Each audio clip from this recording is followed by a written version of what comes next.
Welcome, Congressman Matheson. Thank you. Well, time is yours. All right.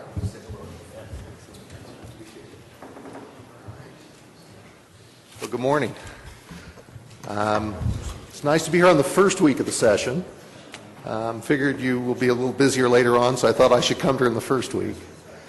But, we just had our new swearing in from the U.S. Congress at the start of this month. And, with a new session and a new term, it kind of is an exciting time. And I'm sure you feel the same way here. And it's an opportunity to think about a renewed commitment to trying to solve problems, make progress. And so I'm sure you feel that same kind of emotion that I do when I start a new term.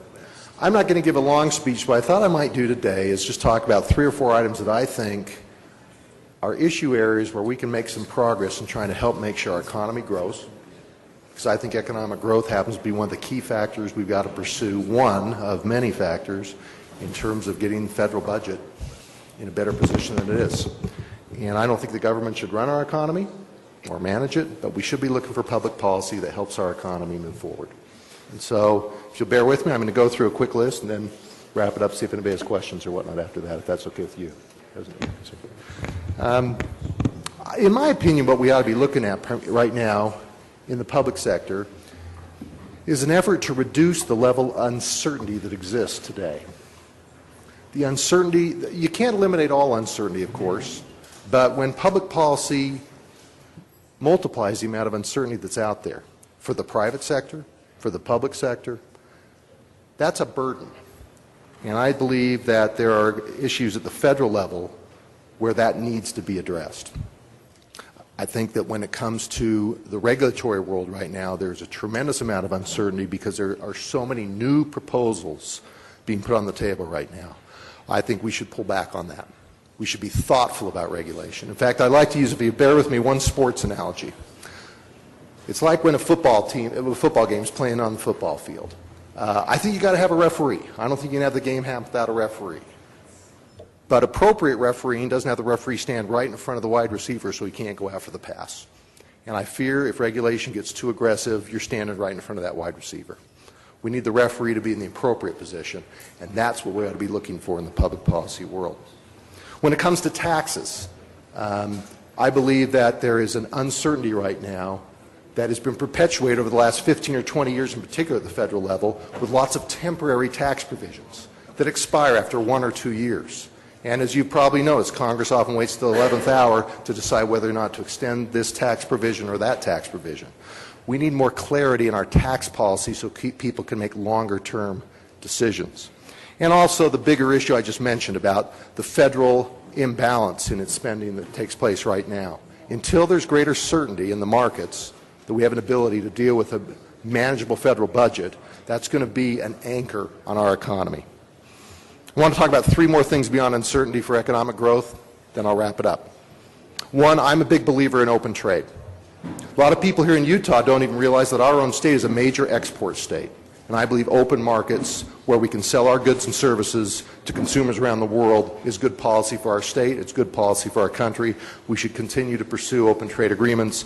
Just in the last year, we did open up trade agreement with Korea that is very profitable for the state of Utah in particular. Third area where I think we can help with our economy, we need to continue to recognize the value of affordable and plentiful energy supplies. It's been one of the bedrocks of what's allowed our economy to succeed throughout our country's history. It's something we almost take for granted because for so long we've had it available. Speaking of energy, so the lights just go out. But I would submit that is one of the fundamental building blocks if you want economic growth and opportunity. Utah, of course, has an opportunity in so many ways to be a leader in that regard. And finally, a broader issue that's the longer-term issue for our economic growth. We need to make sure that we're preparing people through our educational system to be ready for the jobs that exist. I'm going to tell you an interesting statistic I heard. I was meeting with one of the major tech companies in the United States. They have 5,600 jobs open today in the United States. They can't fill them. These are computer science engineering jobs, starting salary, straight out of college, $104,000. Can't fill the jobs. Now, we all have heard these issues before, that we got to think about that, and I actually believe Utah is taking an aggressive effort to try to train people for the jobs of this century. I think the Prosperity 2020 program is the appropriate goal for us, but let's recognize that right now we've got companies that are making decisions about, do we wait with these openings or do we move offshore with these jobs? In the short run, I believe, while there's a lot of discussion about federal immigration policy, we're going to have to take a look at increasing what are the highly skilled visas. We want smart, capable people from around the world to come here and fill those jobs and pay taxes here. And so I close with that as the last economic growth opportunity I think we ought to talk about is how our education system is structured to really give those skills for the future, because this problem isn't going away, and I think it's incumbent on us in the public policy world to find ways to deal with that. So, President Niederhauser, with that, I told you I'd be brief, and I thought I'd come in just with a few thoughts about things that can help our economy grow. Happy to take any questions if you'd like. Great. Thank you, Congressman Matheson. We really appreciate you being here today. Any questions for Congressman Matheson? Senator Hilliard. Thank you. Good to see you, Jim. Good to see you. And I noticed the lights went out, so I thought the cliff hit before March 1st. Let me just share with you what I hear a lot on the street. Sure. And what I hear a lot is the question, we've got a budget problem, we've got a deficit problem, and then Congress meets and does a compromise, but ends up with all these earmarks and special projects being spent. So I recall you voted against the bill because of just that very thing. Mm-hmm. And I know there's little one person can do, but you can do some, and I think you're trying to do that. My concern is I think the message that Washington needs to get is that people who care, who watch the budget, who are concerned about it, are deeply upset when Congress continues the same old pattern. And I'm now singing the choir because I know how you voted on that issue, but I think whatever message you can give back to your fellow legislators on that issue is vitally important, because you destroy really whatever integrity you want to build up when they see people talking on one hand but yet spending on the other for projects that seem totally unrelated. Right. I guess the other comment I have is I'm frustrated as a lawyer who have to interpret laws that are passed by Congress when so many of them are add-ons to bills, rather than going through the committee process and being debated and vetted. Appreciate your leadership, and I think whatever you can do in that regard would make us a better country. Thanks. Appreciate those comments, Senator Hilliard. And I will say you're right about the process of how legislating happens. I mean, sometimes people don't get into the process discussions too much, but you know there is a reason to go through a committee process and to vet legislation, and to have a hearing record that talks about what legislators were trying to accomplish in drafting legislation.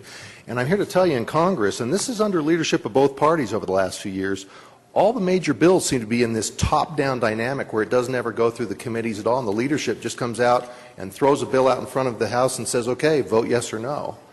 And I concur with you. I don't think that is the most thoughtful way to legislate. There's benefit to going through the process. It smooths the rough edges of legislation when you go through the committee process. So I totally agree with what you're saying. Senator Davis. Thank you, Mr. President. Welcome, Congressman. We're glad you're here today and able to exchange with us some of the debate of what we're facing in the state, trying to balance our budget in a few more days, and knowing that March 1st is rapidly approaching. What are your feelings there? Are we going to find a stalemate, or do you think there's going to be true compromise and the ability for us to be able to look at it in some sort of confidence to move forward in our budgeting? And you're referring specifically, of course, in March 1 when sequestration is the term that goes into effect. Look, without giving too long an answer, let's review how we got to where we are. This is where Congress was looking at a deficit reduction situation. It passed legislation that had $2 trillion in savings. $1 trillion of that was defined savings, and the other $1 trillion, it was up to the super committee, the 12 members of the House and Senate, to come up with their additional proposed cuts. And the idea was to put some sort of an incentive to make sure they came together by saying, we're going to propose another way to cut if you don't, and that's cross the board, and that adopted the term sequestration. I supported that legislation. I thought $2 trillion in spending cuts over 10 years was an appropriate step to take. I don't think cross the board cuts are the most thoughtful way to go about spending reductions. I think that it doesn't reflect priorities It's a simple way to go about doing it, but I don't think we can walk away from the dollar amount of those spending cuts. I think that would be wrong for Congress to do that. What we ought to talk about relative to March 1 is if there is a way to prioritize where spending cuts should happen so we achieve the dollar amount without the simplistic cross-the-board dynamic that's in place today, and figure out if there's a way to phase these in appropriately so it doesn't shock the economy too much. But you know what? Doing a 2-month extension, which is what Congress did, is not helpful to anybody. It's not helpful to you or any other state government trying to plan. It's not helpful to the private sector. It's not helpful to other federal agencies either. So I was really disappointed with the decision to defer for 2 months on the sequestration because I don't think that solved anything. And my hope is we don't go all the way up to March 1 because, again, that's not helpful to anyone. On the other hand, if you're asking me exactly what's going to happen, I'm going to tell you my crystal ball is a little cloudy when it comes to predict exactly how this is going to play. But my personal belief is we can't walk away from the overall spending cuts, the dollar amount. Can't do that. Congress loses all credibility if it does that. And so I wouldn't vote for something like that. But I do hope, and I'm very open to discussion, if there's some kind of broader bargain where we can be a little more thoughtful about the spending cuts than doing it across the board. I guess a follow-up, if I might, Mr. President, Yes. Would be, I hope we don't kick the can down the road for another 6 to 8 months. I'm with you. Thank you. Senator Shiazawa. Thank you, President. Representative Matheson, thank you. Thank you for taking your time. Glad to be here. While this may be a governor's decision, what's your take on the proposed Medicaid expansion for the state of Utah? Well, I think that Governor Herbert is approaching this with the right set of motivations, which is that he is looking to maintain flexibility for the state of Utah in terms of how it's involved with Medicaid and, quite frankly, with the exchange as well, by the way. And I support the governor's efforts to try to do that. I was just talking with President Niederhauser a few minutes ago, and I was saying, if there's one issue that's more complicated than any issue we've ever dealt with in our lives, it's health care. And if it's such a complicated issue, I don't think any proposal is necessarily going to be exactly right. So the idea of letting different states try some different approaches to address health care issues, if there's ever a case where we want the 50 states to try maybe 50 different things, this is the issue where we ought to do it. So I concur with what the governor is trying to do. I know he's talking with folks in Washington to try to ensure that type of flexibility he wants. And anything I do to support him in that effort, I'm going to do. Thank you. Thank you. Okay.